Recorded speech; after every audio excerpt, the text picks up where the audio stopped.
Dalawang empleyado ng isang kumpanya na gumagawa ng semento ang natabunan patay dahil mainit pa yung semento bago daw ito na gawa pa lamang na pinoproseso dyan sa San Fernando, Cebu. Alamin natin ang update ng Bombo Radio Cebu.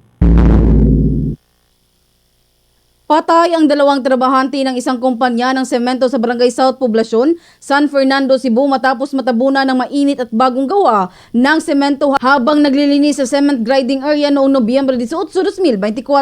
Kinilala ang mga nasawi na sina Jonel Barruedan Sr., 46 na taong gulang at ang isa ay si Colin Sabayton, 45 taong gulang na kaparehong residente sa nasabing lugar. Nakatanggap ng tawag ang San Fernando Police Station, 9 na oras ang nakalipas mula nang mangyari ang insidente. Base sa inisyal na investigasyon ng kapulisan na naglilinis ang mga biktima sa kanilang pinagtatrabahuan gamit ang vacuum equipment. At nang linisin ng dalawa, pumasok sila sa baghouse dust collector kung saan pinasok ng dalawa ang filter ng semento. Habang naglilinis ay umanong biglang bumagsak ang filter at naligo ang dalawa sa mainit na semento dahil bago pa itong salang na naging sanhi na natrap ang dalawa. Sinubukan pang dalhin sa Cebu Provincial Hospital, Carcar City, ngunit idineklara itong dead on arrival.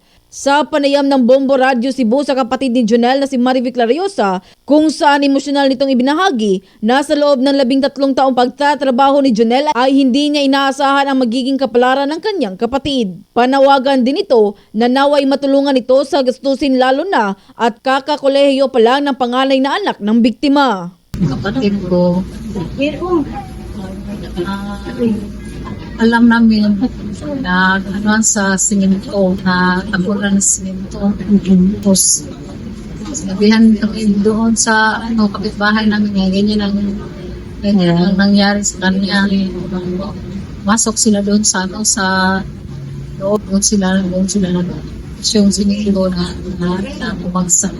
Matulungan nila yung yung kapatid ko, ang mga anak. Ang mga anak na lang sila.